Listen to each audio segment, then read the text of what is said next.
please help me welcome Dr. Jane Slade. Thank you. I have to tell you that when we first thought about doing this, we really conceptualized a little group with about 20 moms, and we were going to talk and chat, and it was going to be very laid back. And look around. The fact that there are this many people here really shows the amount of concern and confusion, I think, that surrounds bringing up girls. And I think it's fair to say that 10, 15 years ago, you wouldn't have seen this kind of a crowd. So people are becoming more and more concerned about the problems with bringing up girls. Why? Well, there are lots of reasons, but one of them is because things have become much more confused than they once were. My mother was given this message, that a wife's duty, a man's home is his castle, and so he ought to be treated as a king when he returns home from a demanding 8 hours on the job or more. He rightfully deserves a bit of pampering. So her job was to pamper the guy in her life. Now, it's important to sort of point out that a lot of women of this generation didn't necessarily follow this advice. My mother certainly didn't, and my father wouldn't have wanted her to. But the fact of the matter is that these were the images that were being presented to her as a young woman and as a little girl. These were the things that she was supposed to grow up to aspire to be and to do. And so it was pretty clear when choices had to be made about things like where do we live? We live where my dad's job was. I mean, that was an easy choice. It was a no-brainer back in the 50s or 60s or 70s. So the message I was given, went ahead. Woohoo! With that one commercial, our generation of women doomed all of our daughters. I mean, that is a terrible, terrible commercial if you look back on it now. Because, yeah, she's now able to do all of those things, but she's also now required to do all of those things. If she does less than all of those things, she's less of a woman. So you're not a good woman if you don't bring home the bacon, fry it up in a pan, and never let him forget he's a man. You notice she's still really appreciative when he says, tonight I'm gonna cook for the kids. Woohoo!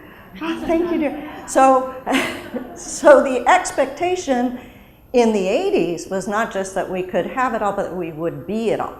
And we passed that expectation on to our daughters, and our daughters grew up feeling, how many people here feel guilty? That'd be just about everybody feels guilty a lot of the time because we're not living up to whatever this image portrayed to us.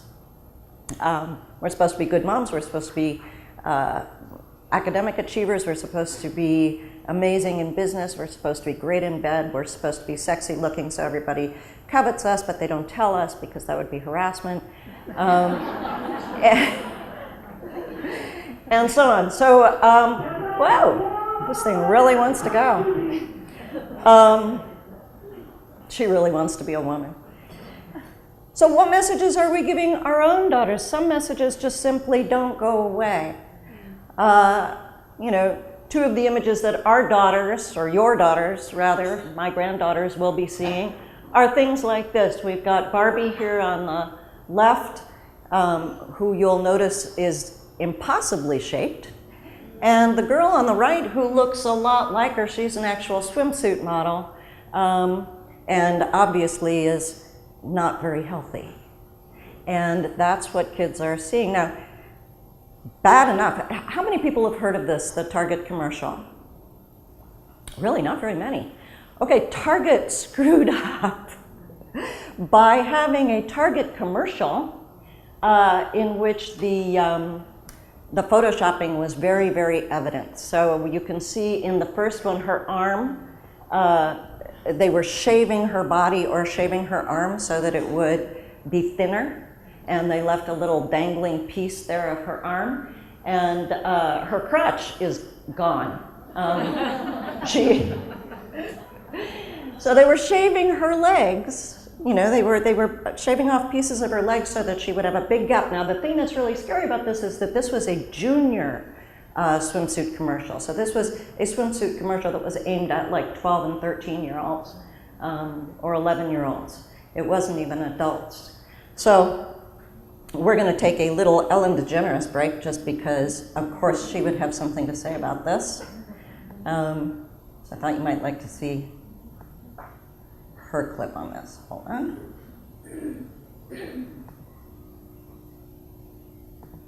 I would like to talk about a story that...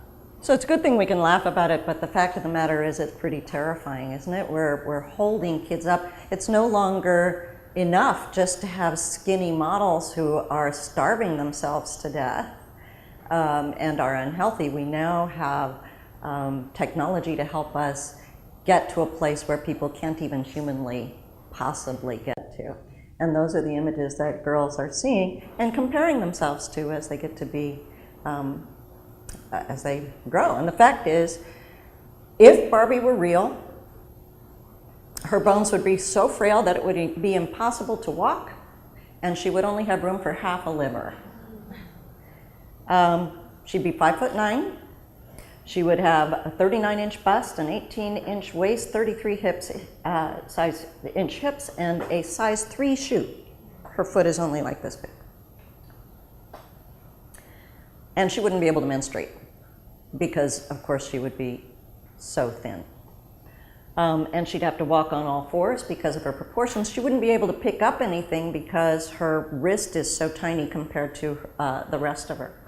So obviously, it's not a reasonable or realistic way for us to aspire to be. And yet Barbie is still the most popular doll around. If you're 10 years old and you're a girl, I mean, adolescence is hard for everybody. It's hard for boys and it's hard for girls because you have this entire complete transformation for boys in voice and height and muscles and hair and all the rest. But for girls, if you're a 10-year-old girl, in the next 4 to 6 years, you're going to grow about 9 to 10 centimeters a year in height. You're going to gain about 10 or 12 pounds a year. And this is the one that's important. You have 10 times as many muscles, but you also get fat everywhere. You get fat on your hips, you get fat on your chest, you get fat on your arms, you get fat on your legs, you get fat in your lips, your face has more fat in it. So if what you are doing is comparing yourself to an unrealistic body image and fat keeps growing all over you, then obviously something's not matching. You're not matching up to the image. And that's the message that is being given to girls all over the place in the media. So you go from this, which is my daughter when she was about 9, to this, which is 4 years later when she was 14. By the way, the times of greatest gender stereotyping are age 5, when girls are just figuring out that they're girls, and age 12 to 14, when girls are trying to figure out how they're supposed to be women. And so what you see is you see girls becoming very, very conscious of their appearance and putting on makeup and wearing cool clothes when they're 12 to 14. Don't panic, because it's very, very possible that by the time they're 17 or 18, they've left that far behind. It's just that they're trying to figure out what they're supposed to do to be good women, and the media and our society tells them that this is what they're supposed to do, and she's very pretty in this picture. Years later, she didn't wear any makeup and was much more of a tomboy, but ish adult. So, is it any wonder that we have 44% of our high school girls are trying to lose weight? That's half of our kids, half of our girls are on diets, trying to lose weight, not eating a full nutritious diet. 7 out of 10 girls believe they're not good enough. I think this is also reflective of their moms. I think a lot of moms also have low self-esteem. They also don't think they're good enough, and part of the reason is because they're comparing themselves to the Anjali commercial. A lot of kids are unhappy with the way they look. And again, because we have to look at what is being portrayed as the way people are supposed to look. There are a few actresses now that are beginning to speak out when they're being photoshopped and saying, that's not what I posed for and that's not what I looked like when I posed. But for the most part, any actress you see on the cover of any magazine is going to have been a little more expertly shaped than that Target commercial was.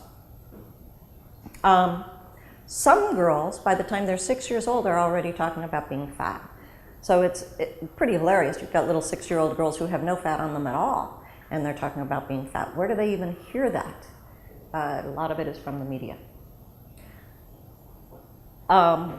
If you're trying to be the Anjali commercial, and if the girl is trying to be the Anjali commercial, if you're trying to be everything to everybody, you're going to be exhausted, you're going to be frustrated, you're going to feel guilty, and you're going to be demotivated because there's no way to succeed with that. So what I want you all to do, how many people here have girls who are teenagers? Okay. So let's assume you're a teenager, your daughter is 15. And think forward only 7 years. I know that's going to sort of shock you. But 7 years from now, your daughter's going to be graduating from college. So she's going to be dating, probably. She's not going to have a committed relationship yet, probably. But she's going to be out there in the world sort of trying to make her way and trying to date the right people, and she's also going to be looking for a job or graduate school, and she's going to be facing a lot of situations that she doesn't know what to do. There's no script, there's no exact thing that's been told to her about how to behave. And that's true for everything. That's true for dating. It's also true for the job. So she's kind of, for the first time, out there in the middle of nowhere. Without you, by the way, because you're here. And you're not on her date. So everybody kind of close their eyes for a minute and ask yourself, what are 5 features, what are 5 things that you want her to have? 5 characteristics that you want her to have as she's negotiating this dating cycle and the new job cycle. What would you hope for her at that point and at that age? Think of maybe 2, 3, 4, 5 things that you would hope she would be able to have, characteristics she would have. Then skip forward 10 years. Now you've got a daughter who maybe is married or has a more serious commitment. So she's negotiating that path of forming a partnership for life with someone, or a partnership that is a long-term partnership with someone. How do you negotiate that? How do you make the deals that are necessary in such a commitment? She probably doesn't have kids yet, but she might. She may be establishing her career. She's found a job and she's trying to make her way in that job. So once again, what values would you hope for her? What would you hope that she's going to have as a strength or as strengths to carry forward? When she's 42, now she's possibly a mother, not necessarily. 40% of women between 20 and 40 in the US aren't mothers, but she may very possibly be a mother. She's established her career and is perhaps going through either the continuation of her marriage or a divorce or a breakup, all the things that can entail. So what characteristics do you want her to have then? And what do you want her to pass on to your grandkids? If she has any kids. what values are going to be the most important. Now, my guess is that most of you did not come up with the periodic tables or calculus. But my guess is that almost all of you, most of you came up with confidence, self-esteem. How many people had confidence on their list? Yeah. We pretty much want our daughters to be confident individuals, to be self-aware, to understand who they are, and to be able to go forward with that. Because self-esteem is very, very important.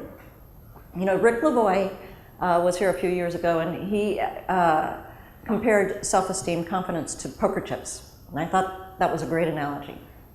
Because when you have a lot of poker chips, you can take a gamble, you can take a risk.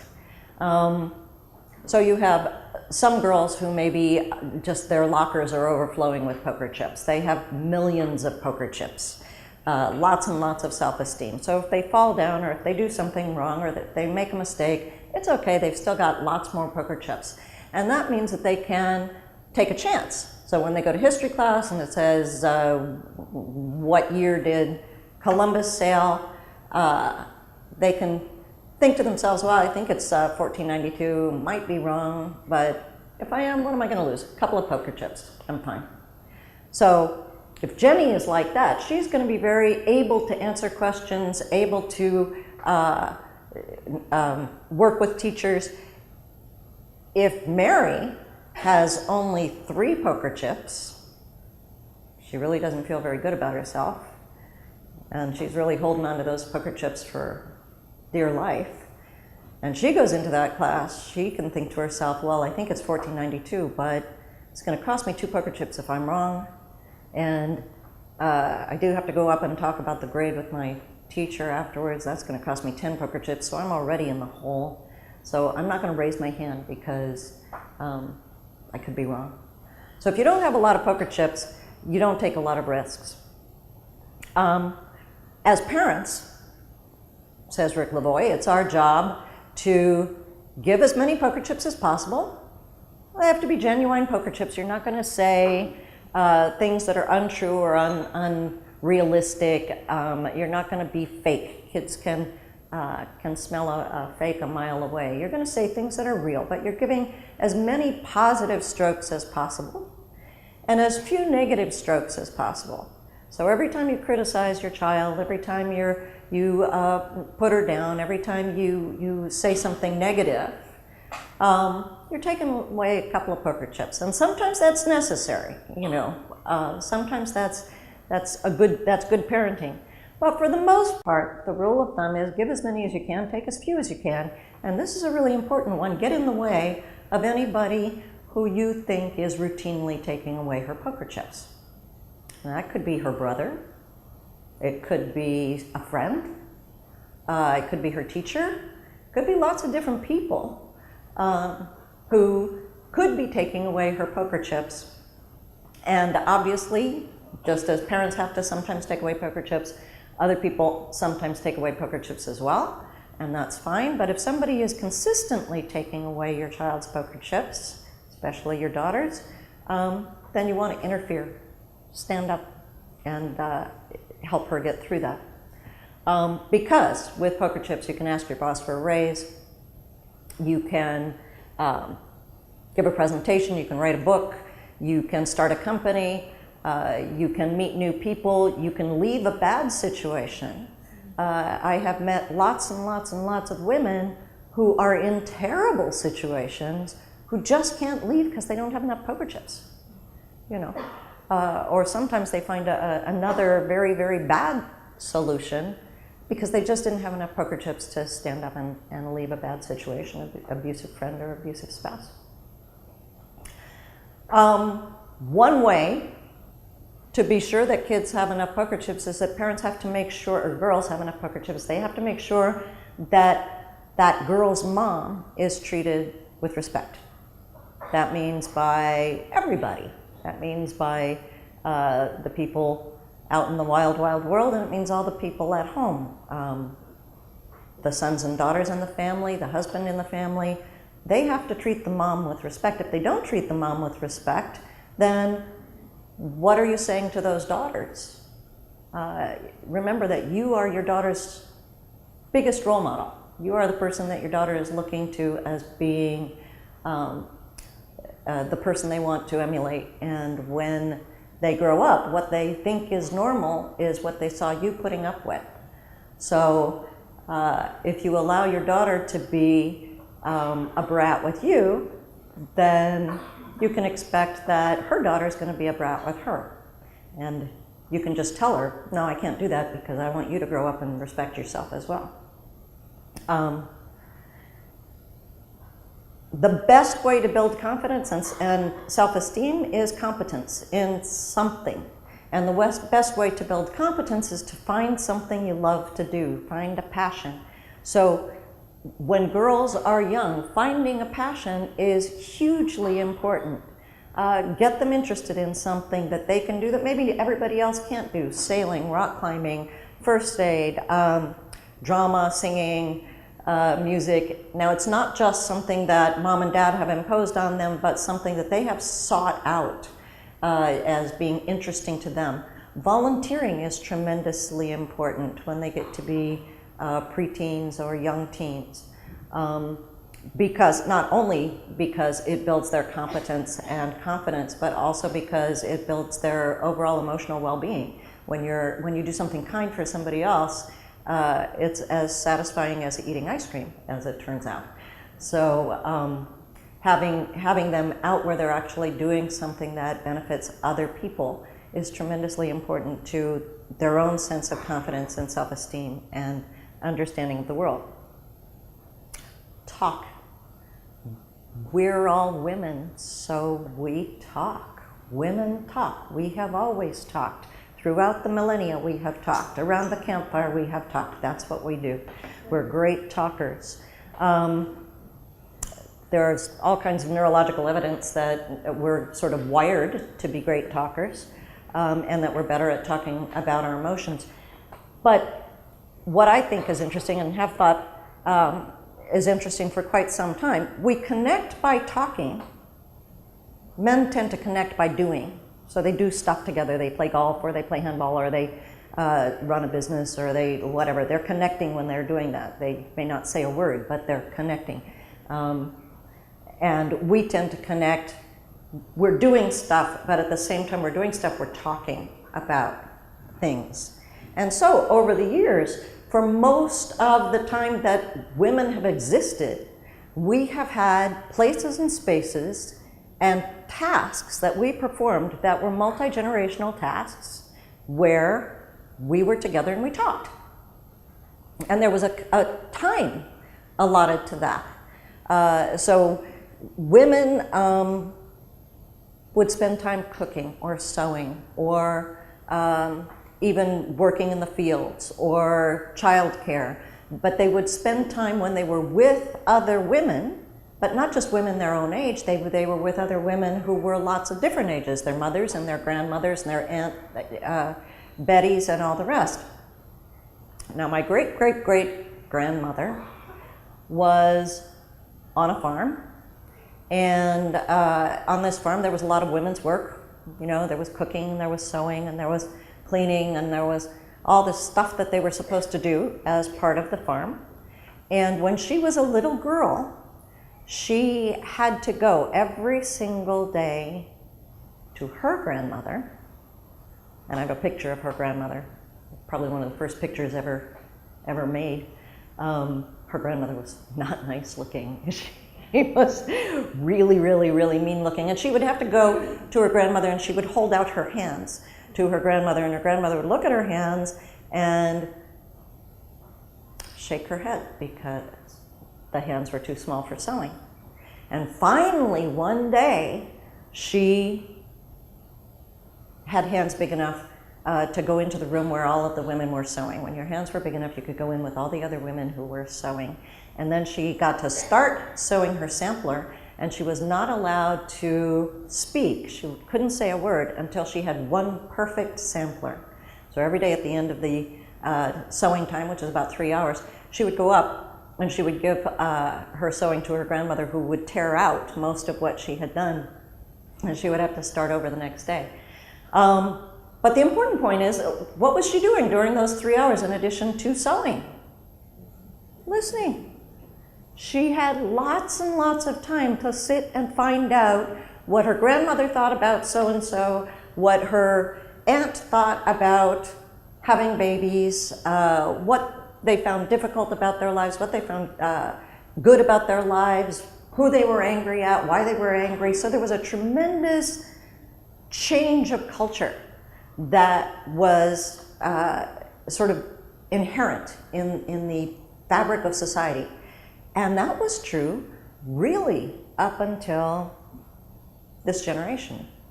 If you think about it, we no longer have a time when we have to sit with girls and talk. We don't sit multi-generationally and share our views and our ideas. We have to manufacture a time. You know, we have to sort of have a date or catch them as they're, you know, going from one place to another, or maybe in the car. That used to be a good one for me. You know, as you're driving somewhere, you get a chance to talk. But it's not part of the fabric of what we do anymore. And we need to be conscious of that because it makes us much less powerful as conveyors of culture than we used to be.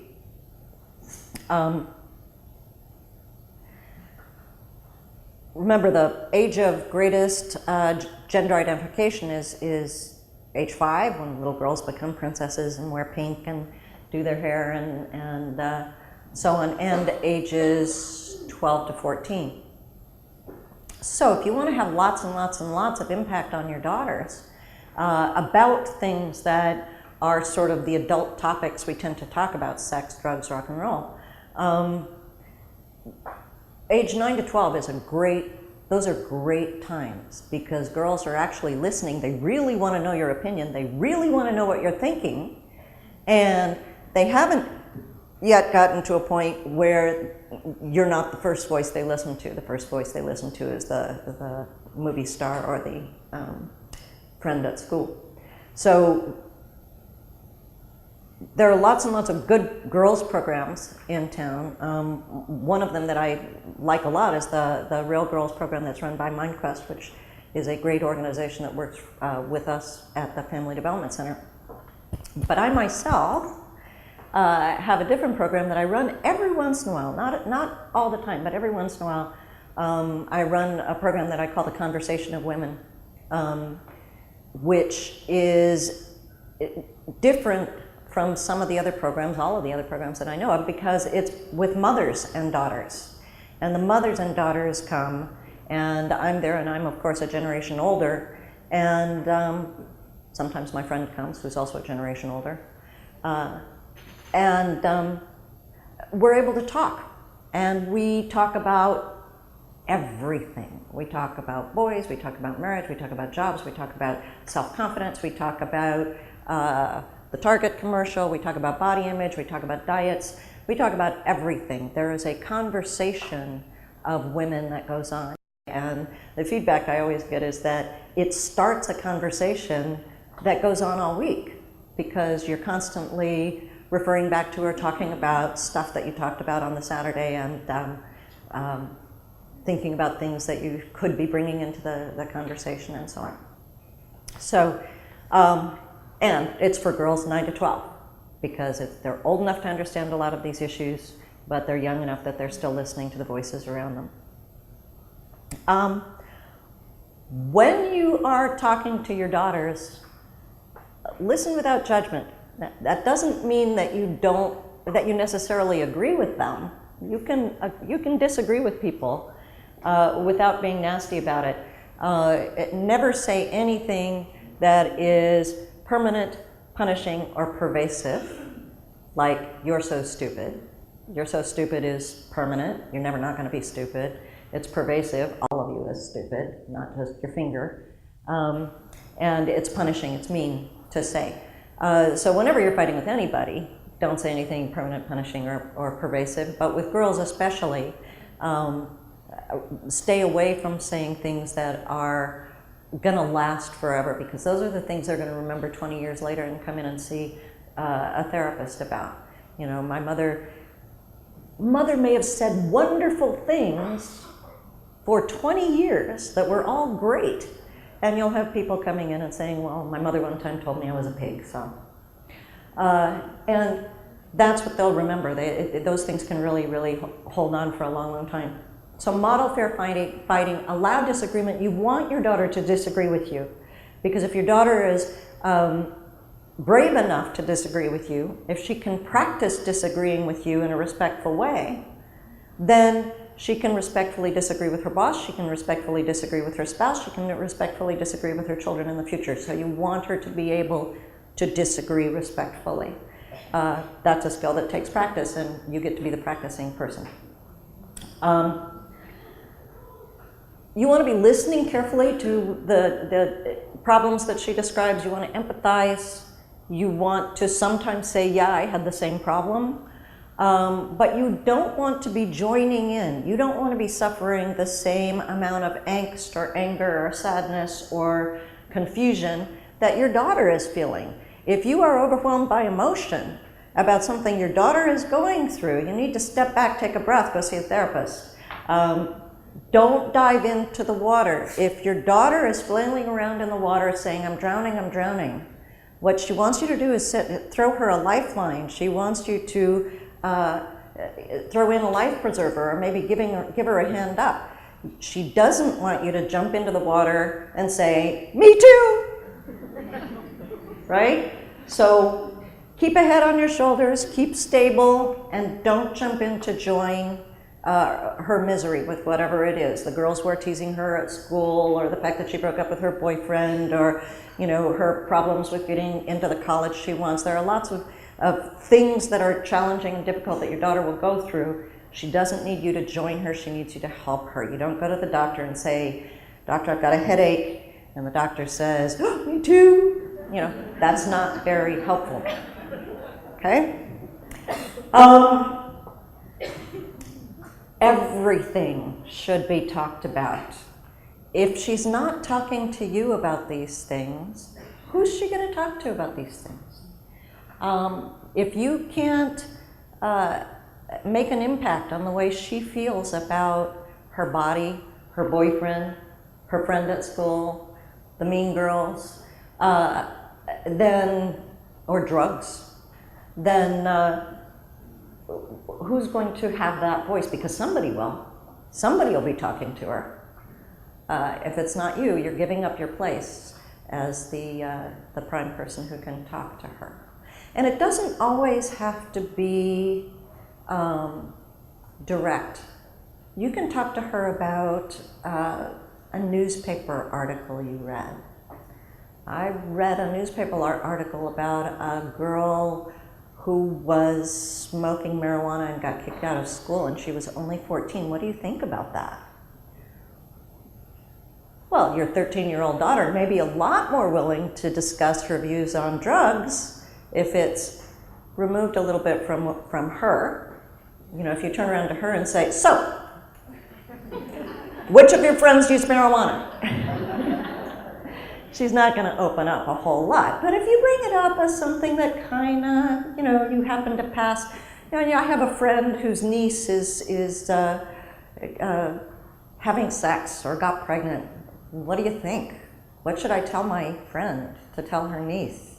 And you'll get a lot more information about what your daughter is actually thinking about these topics if it's removed from them. When I say don't be judgmental or mean or laugh, one really, really great example of that, and I use it a lot, so some of you may have heard it, is when I went to college, I went to university when I was 16.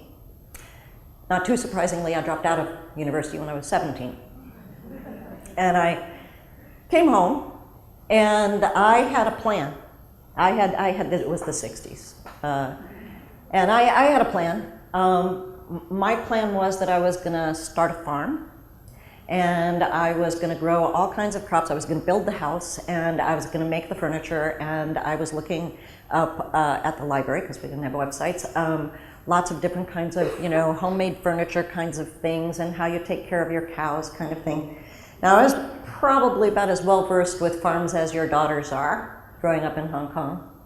And I came home and I told this great plan to my mother. It was also very financially feasible because, and would require no more output from my parents, because I figured I could buy a farm for about $30,000, and university for the next 3 years would cost about $30,000. So that shows you how long ago I was in school.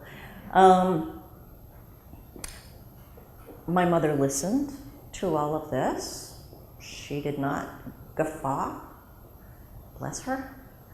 She nodded. She asked me to draw this house for her. What was it going to look like? What kind of crops was I going to grow? She got in there, so are you going to grow marijuana? And I was able to say, no, I would never do that. I don't believe that's a good thing to do, which was true. So she found a lot about my values, what I thought was important in life, why I wanted to have a farm. She found out a lot more about that than she would have if she had just said, oh, don't be ridiculous, what do you know about farming? That's a whole big job. She could have put me down, and instead what she did was she found out a whole lot of good information. So even when it's tempting, even when they say something that is completely unrealistic or that you don't think will happen, don't put them down or laugh. And the other part of that, of course, is that who knows? I might have had a good farm. So remember that you don't always know the outcome of things. Once you've started the conversation of women, and at the beginning, for this generation, it has to be sort of an artificial start. But once you started the conversation of women, keep it up. I was just talking to somebody recently about this whole conversation of women thing, and was told about a high official in the Hong Kong government who still has dinner with her mom every Tuesday night, and that's continued ever since she was a little girl and continues on today. So you can start a conversation that keeps going, and just create a weekly date that's just girls' night out, and the time when you can really sit down and talk about your feelings, talk about what's going on in your life, talking about your challenges, and talking about your daughter's challenges. So start the conversation. Let girls get messy. Let little girls be physical and move, and encourage them to be moving and being physical, even if they get dirty or don't look like Barbie. One of the early studies in school was really interesting because this was done back in the 70s, when people were first talking about how differently girls are treated than boys. And one of the things that happened is that we found out that teachers talk a lot more to girls than they do to boys. But then they started looking at what they talked about or how they helped girls. And what happened, or what was happening then and is still happening, is that teachers and parents tend to help girls a lot more than they help boys. And the message, the underlying message there, is you can't really do this by yourself. So if your daughter is struggling with a math question, you're much more likely to jump in with, well, okay, let me show you how to do that. Here, move this over here and carry the one, and so on. Whereas if your son is struggling with the math lesson, quite often what people say is, you can do that. Try harder, pay attention. Sit up straight, get out from under the table. And so we tend to, partly because girls do tend to be more compliant, they tend to be more quiet, they tend to get more help. And that's not really what they need sometimes. Sometimes they need to struggle a little bit. And that also means you let them struggle a little bit with their friends, because there are going to be people who are mean to them at school and in life. You let them struggle a little. If you step in and save them with every social difficulty, they're not going to be able to negotiate social difficulties as they come up. So you want them to be powerful women. They have to be able to handle social difficulties. Praise the effort, not the outcome, not the success. So you want to be able to look at girls and say, that was a really good try. Now what's interesting is if you see girls who are in sports, who are doing sports, a lot of them will get this message for sports, but not for school or social endeavors. So, you know, they'll figure that they have to be persistent. They have to try over and over and over again if they're learning to bat a ball, but not if they're learning to do times tables. So praise the effort. It is the effort that counts. The success will come with time and with practice. Structure independence. Have times when you're not around. That means play date, that means camp when they're old enough, that means volunteer activities when they're old enough. It means sometimes encouraging them to do things that make you uncomfortable. Because if you don't take a risk, then they're not going to be willing to take a risk either. Right? I mean, it's not always easy to allow our daughters to be independent. If you go to Google, I didn't put it up here because I don't know how to do that. But if you go to Google and you Google photographer daughter women, you will come up with the most remarkable, beautiful series of photographs that a mom did of her daughter last Halloween, and looking at all of the different types of Halloween costumes that were available for a 5-year-old daughter, including princesses and, you know, bathing beauties and all the rest. She dressed this daughter up in a variety of different poses, and the daughter's perfect. But start bringing up some of the women who are a little different. What I loved was her choice of women. She had Amelia Earhart, who was admirable. Why? You know, not for the same reason as Coco Chanel. And Coco Chanel, not for the same reason as Jane Goodall. So or Helen Keller. All of those women were amazing, spectacular women, but they were not Anjali commercials. They didn't have every single aspect of human womanhood. They had different aspects of human womanhood, and they were all very, very remarkable women in their own right. And I think it's important to talk to girls about the fact that you don't have to be Amelia Earhart and Helen Keller and Jane Goodall and Coco Chanel. It's okay to be, in fact, it's great to be any one of those. And girls, of course, have to learn about the different women that exist.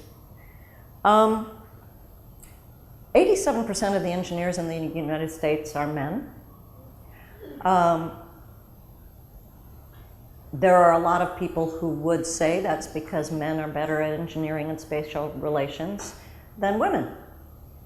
But until you eliminate sort of the gender bias in the culture, and until you start encouraging girls to do things that involve building and involve spatial relations, you're not going to be able to tell if there's actually a difference in innate ability. And certainly it isn't it wouldn't account for the 87% of male engineers. There's a new product out. How many of you know about Goldie Blocks? So Goldie Blocks is sort of this girly, princessy engineering program that little girls can build stuff and see how things work and make them work and make them it's very empowering to build something that you can then act upon and have it do what you want it to do, and that's what engineering is. And so Goldie Blocks is a new way of allowing girls to do that at a very young age. But that's just one of several products that are helping girls and encouraging girls to use some of these atypical, unusual for girls types of activities. And encourage her passion. Find out what it is, find out what she loves, really pay attention, keep your eyes open to what it is she really actually is enjoying, and do more of it. So if it feels good, keep doing it. get her involved with volunteering at an early age. Remember that you are her most powerful role model. You are the person she's looking up to. She sees you every day. She sees the way you act in the morning. She sees the way you are at night. She sees whether you're grumpy or not. She sees whether you're frustrated or not. She sees how other people treat you and how you act when other people treat you in different ways. So be aware of yourself as a primary role model. The other thing, though, is that dads are role models. Dads are very, very important. What they say can be important. They can have a huge impact on their daughters, both positive and negative, for the same reason I was talking about before. The daughters will remark upon something their dad has said, and honest to goodness, I will have people come in to see me when they're 30 years old, and they will say, when I was 12, my dad, he was in the other room, didn't know that I could hear him, and he said I was fat. Once, ever, but kids remember things that dads say. Girls remember things that dads say. So make sure that you're aware of the impact, and that their dad is aware of the impact that he can have on his daughters. And of course, the way he treats other women, the way he treats you, the way he treats people at work, the way he treats people at the store, the way he treats women that he has to deal with in life. That will have a tremendous impact on the way she considers what she considers women to be and how important that she considers them to be. Interestingly, a lot of new research over the last couple of years has shown, this is really incredible, a 30% gender gap in pocket money. Girls are paid 30% less in pocket money, and these were studies in the US, the UK, and Australia, than boys for the same chores. So I hope I don't have to tell this particular crowd, pay your sons and daughters the same amount of pocket money, because that's something that also sends a message. Remember, we want girls to have it all. We fought for the rights for girls to be able to consider it possible to be anything they want to consider it possible to be.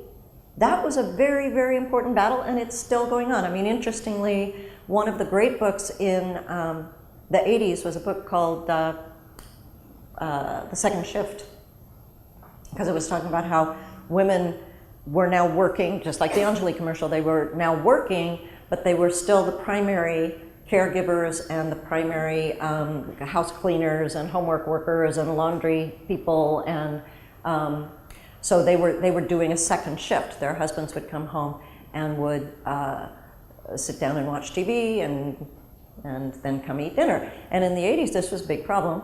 And I really think a lot of that has changed, at least in the attitudes and expectations, and was expecting, because of the young men I know, have a very different attitude and very different expectation for what it is they're supposed to do as partners. And so I was expecting that it was going to be very, very different. And it turns out that the Second Shift had just come out in a second edition in the past couple of years, and there's still just a tremendous amount of difference between what women are expected to do in addition to work and what men are expected to do in addition to work. Men are participating a lot more in those types of activities, childcare and house cleaning and so on, but they tend to do the fun parts, and we still get to do the toilets. It is unfair to ask them, and it's unfair to ask you, to be it all. You can't be it all. When you're 12, you can't be it all. You can't be perfect at school, assertive and competitive in sports and in social situations, still kind and nurturing, still compliant, pretty, sexy, the perfect wife, the perfect mother, the perfect worker. You're never going to be all of those things. Now, you don't have to choose necessarily. Luckily, we've got a few different options. One is make a few mistakes. You don't have to be perfect all the time. You're going to make some mistakes when you're parenting. You're going to make some mistakes when you're being a wife. You're going to make some mistakes in your job. And if you're trying to balance all of those things, then be ready for that. Because the alternative is just choose one. You can't be perfect at all of them. It's not going to happen. And I've tried. Let your daughter find out what those things might be for your daughter, and let her set her own priorities. Very important for her to have a part in making those decisions. It's important for her to be able to find her own passion. It's important for her to be able to find her own voice and be able to become the person that you were probably thinking about when you were thinking, what do I want her to be like when she's 22, 32, 42? What you were thinking about was, I want her to become self-confident, happy, healthy, productive, engaged with life. All of those things were the things that probably were going through your minds as I went through those different ages. And the only way that she can become all of those things is if she can find her own voice. The other thing that's really exciting is we do have a tremendously rich, complex, very interesting group of young girls right now. They're growing up confused, but they're growing up with a lot more power about deciding what they want to be and what they want to do. So I guess my ultimate message is enjoy, have a good time, be with your daughters and enjoy having those discussions. Okay?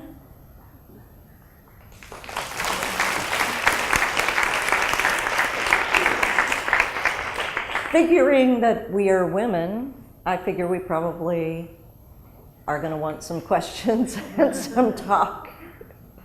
Any questions? Yeah.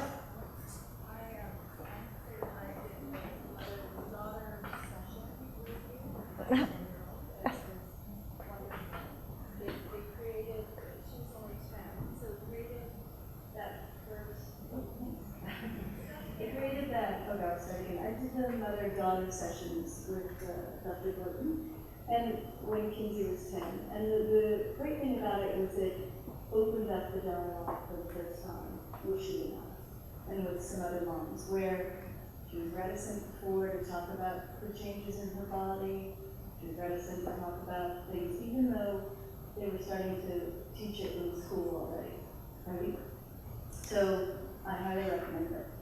Yeah, when you go in and there's all these other little girls who are also talking about the same things, and all the moms are talking about the same things, and sometimes, just getting the moms to shut up is really hard because we all have stuff to say as well, and then, then we've got the grandma talking.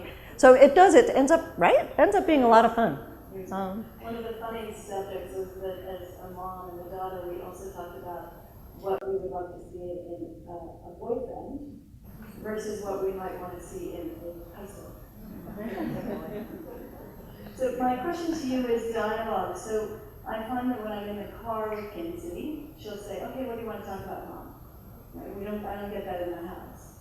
And also I find that when I'm cooking, she'll want to talk to me. I.e., when I'm not engaging, staring right at her, that's when she wants to talk. Yeah. So are there other different genres that you Yeah, fishing. No, that's very true.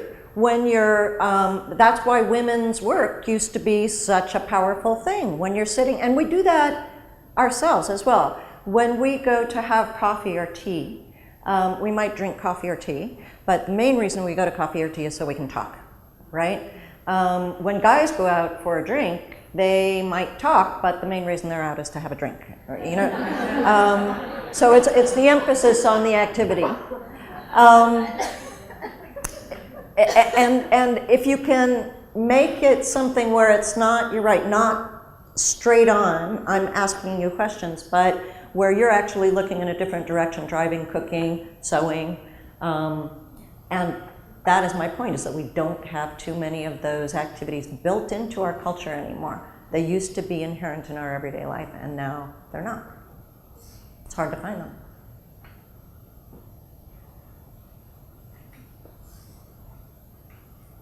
But that's the other reason for a date, you know, to make sure that you go out and have some time when you're sort of just by yourself, because if you're, you know, if everybody else is around and all the guys are around, you're not going to be talking about body image.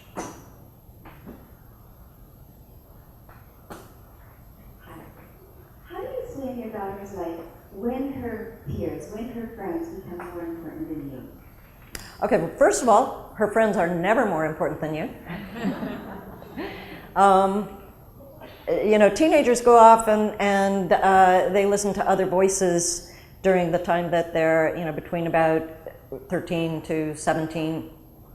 And that's very important because they need to be breaking away from you a little bit. The interesting thing is that all the research shows that they then later come back to many of the values and many of the sorts of things that you thought were important and that you were afraid they might be changing. So they tend to keep the musical taste, the clothing taste of their peers, but they'll come back to the religion, the political party, the values and ideals of their parents usually. So don't despair.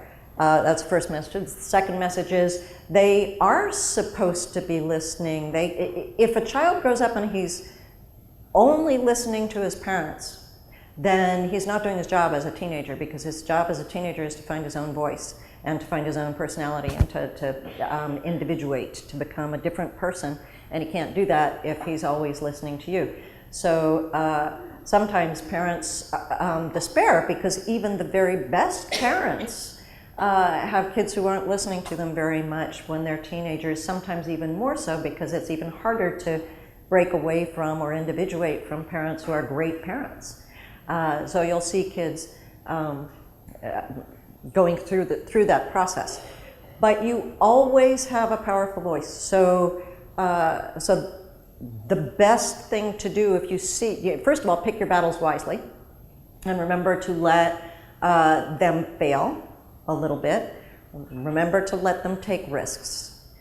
The first season of Buffy the Vampire Slayer was great. Because not it got lost like second or third season, but the first season was great because Buffy's mom didn't know she was a vampire slayer.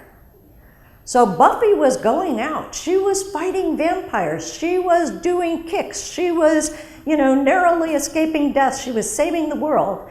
And she would come home and her mom would say something like, "Does that boy have a driver's license?" You have to let Buffy be Buffy. If she's not Buffy, you know, Buffy's mom couldn't go out there and slay those vampires. She couldn't go out and face the world and save the world for Buffy. Buffy had to do that. So if you step into all of the potential problems, let them make some mistakes. Now that being said, there's some mistakes that are irremediable. You can't fix them. So if you see your daughter heading towards a cliff, obviously that's time to intervene. That might mean intervening by taking a long drive and saying, "This is a vampire I can't let you face," or by sometimes even more drastic steps.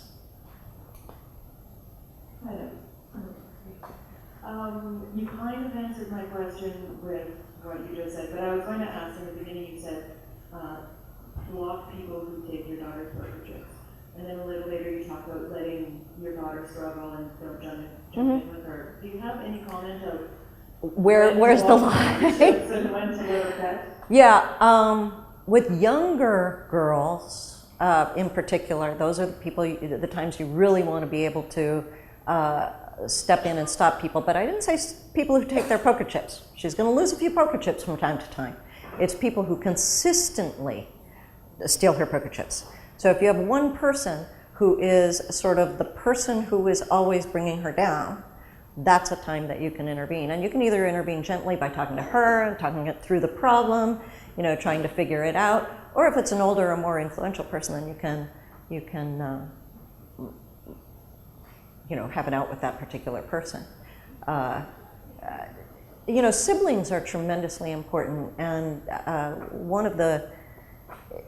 a lot of the research shows that a lot of people tend to think it doesn't matter, it's just brother-sister fighting, it's just sister-sister fighting, it's, you know, sibling rivalry, it's no big deal.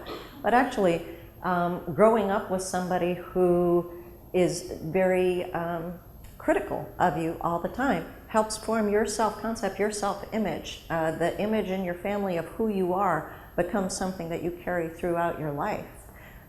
So those are the types of people that you would want to make sure you intervene with. And yes, she's going to lose some poker chips from time to time, and that's okay. Let her do that. And sometimes they'll come and ask you, what should I do about this particular person because I'm losing some poker chips. And that's great. But it's the people who are taking lots of poker chips all the time that you have to step in.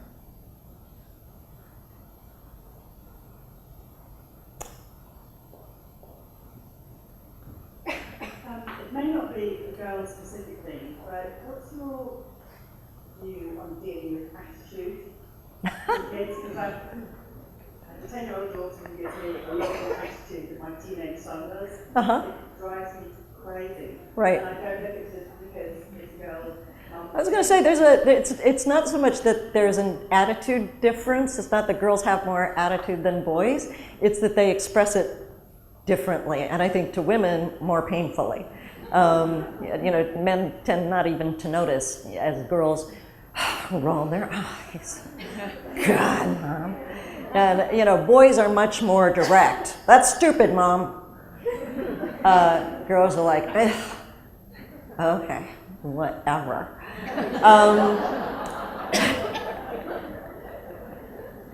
And they can be very passive aggressive as well. So yeah, you're right, every child, you have to decide what are the boundaries, you have to decide who's going to treat you how. And remembering again that the way she is allowed to treat you is the way that you're giving a message about how women are supposed to be treated. So it's okay to say, I don't mind if you have an attitude, go have it in your bedroom. When you want to be nice and polite, you know, you must, the bottom line is you must be polite to me. You can disagree with me, you can say you don't want to do something, you can write a petition, you can write me a letter. I'll read the letter. But you must be polite to me, and you're not allowed to hit me, roll your eyes, swear, whatever it is that your daughter is doing. There's a minimum behavior, standard of behavior that you have to maintain.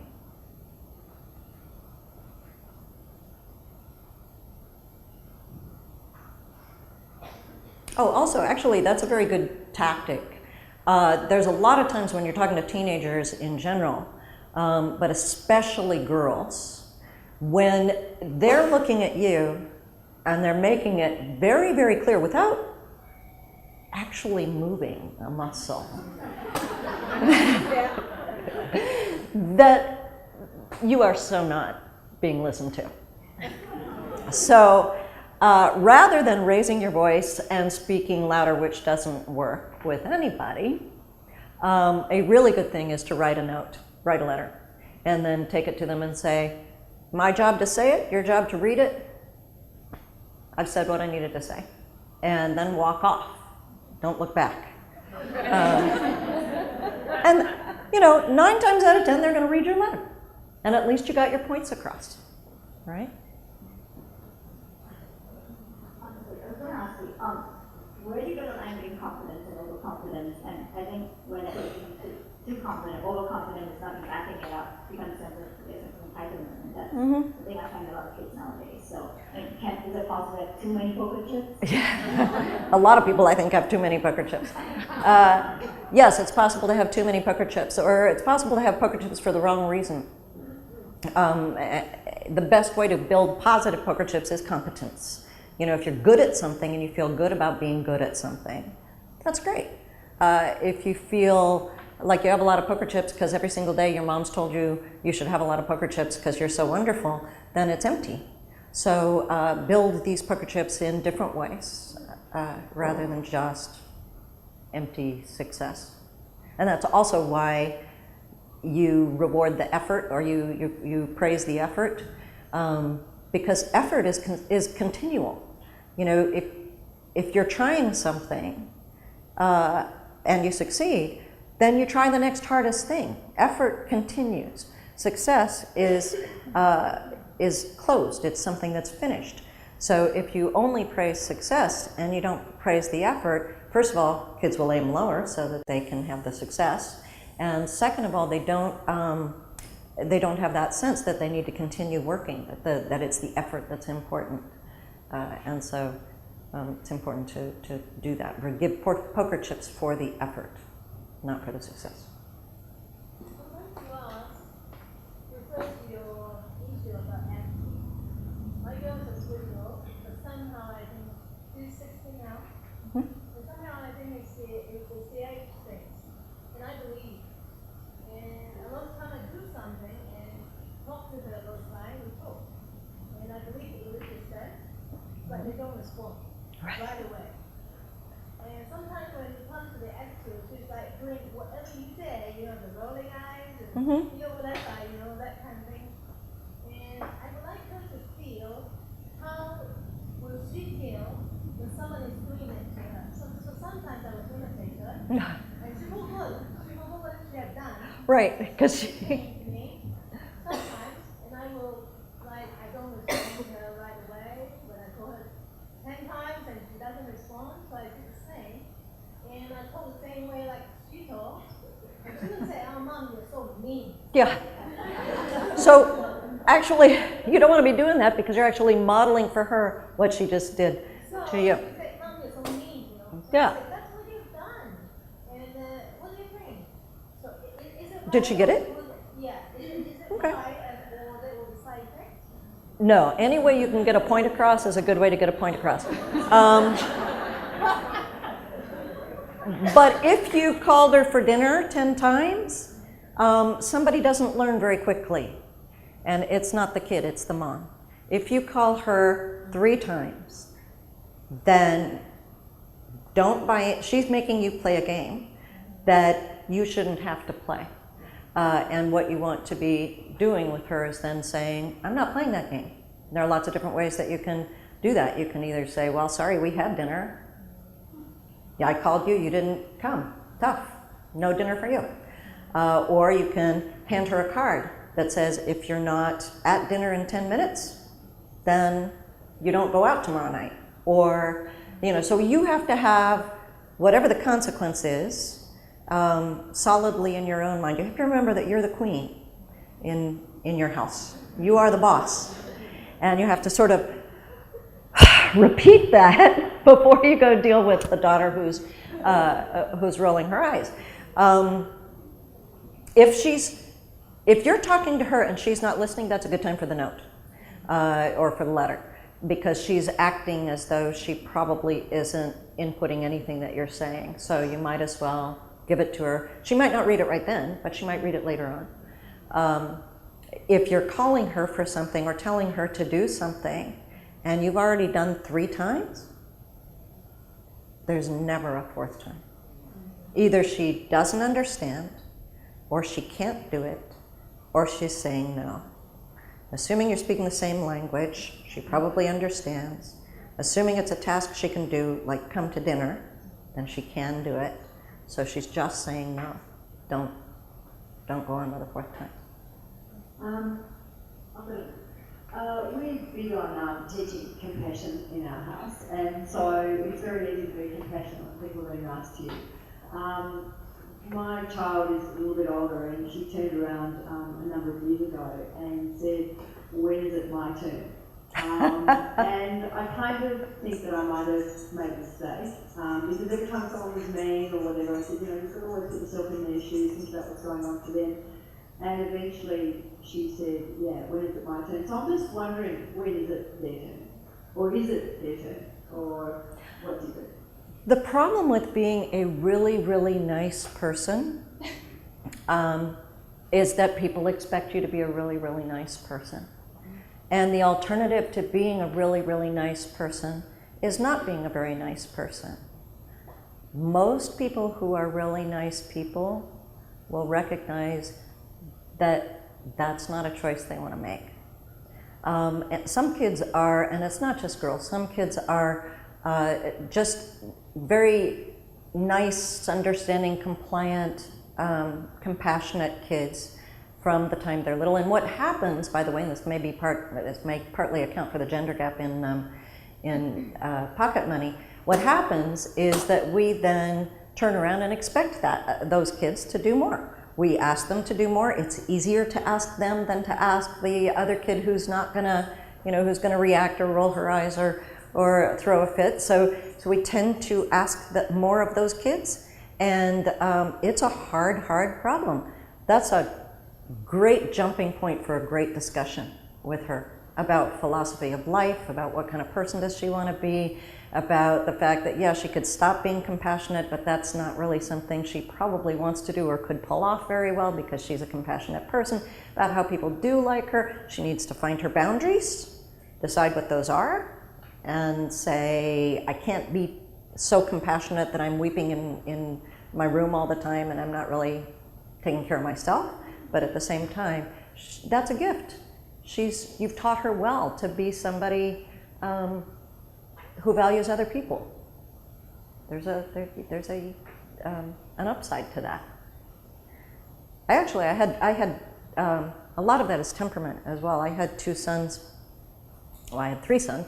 The 3rd son is very compassionate. But my first son had a very difficult temperament. So he was always very emotional, and he would just kind of, he never threw fits, but he was very difficult to ask anything. It was always a big chore to ask him to do anything. And my second son was very, very compliant, very easygoing. He's a jazz musician, so he's always been easygoing, and he's easygoing now. And so when he was little, I tended to turn to him more often and say, can you do such and such?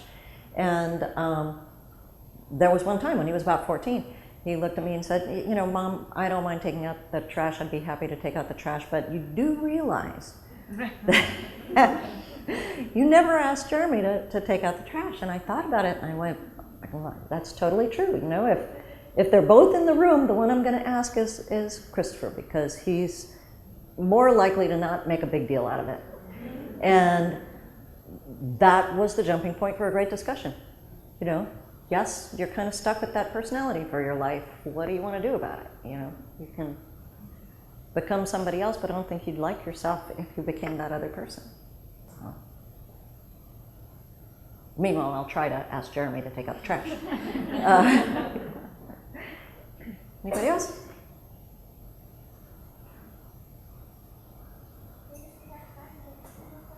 Okay, and we have 2 more people.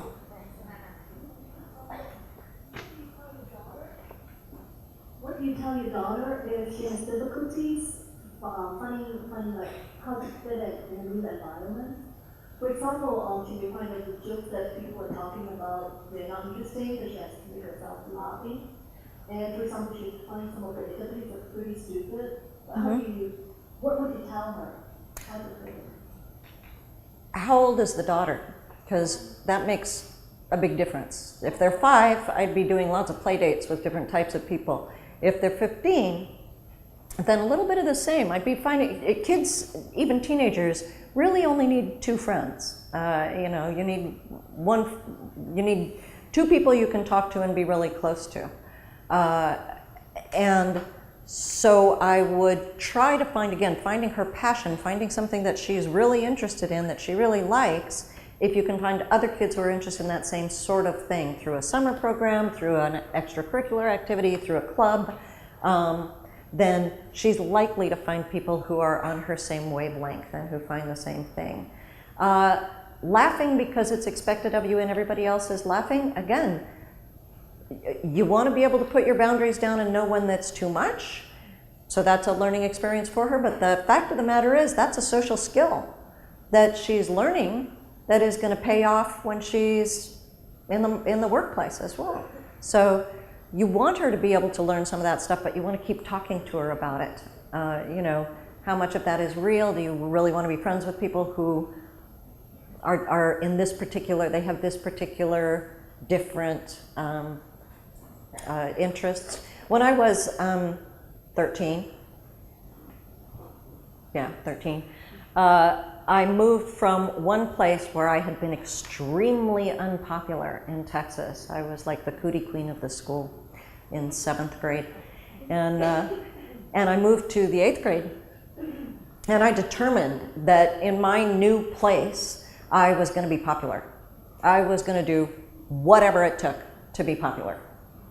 Well, in Texas, in those days, what it took to be popular was to make my hair go up to here and wear lots and lots of makeup and listen to country western music, which I actually like, but I didn't at the time. All of which for me was very fake. And wear go-go boots. And so I did that. I did that for 5 months, and by golly, I got popular. As soon as I found some people that were more on my wavelength, I dropped all of that, but it was a good learning experience because I learned a lot about trying to fit in with other people and how to, how to make my way, even when it wasn't quite what I was sort of naturally prone to. Yes, somebody. Yeah. I'm just wondering, trying very hard not to have specific gender roles for making my daughter realize there are no specific gender roles. Right. My husband's on the board, but the truth is we live in Hong Kong and we all have helpers and they're all, majority are female, and so they see them doing all of the housework and majority of babysitting. So I'm just wondering, how do you sort of tie those two together in this unique environment we live in? It is a very unique environment. One way, again, sort of depending on how old they are, is to talk about what's going on in the Philippines with, who's taking care of the families back there. Sometimes it's the grandparents, sometimes it's the dad who is taking care of the kids back in the Philippines. Being able to talk about cultural issues like that, even the fact that we have helpers, is a huge jumping up place for conversations about different populations, about different cultures. How many people here knew that over 200 girls were kidnapped in Nigeria?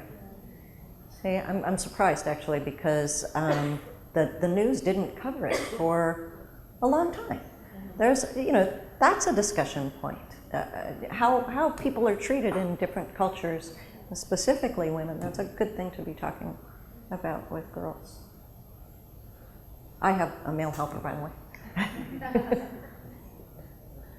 what age do you start talking to your kids about? I mean, I know that it's from birth. I was going to say infancy, pre-utero. But something like that, the girls being abducted, and that's something like... Oh, the girls being abducted, I wouldn't be bringing up, but girls not being able to go to school is something that I would feel comfortable talking to a toddler about. Girls being abducted is a little scary, so you don't want to be talking to younger kids about that. I can bring home a big man. Try it if you're not paying. I think we could go on learning that. We need to say thank you to Dr. Davis Burton. Thank you for having me. Thank you.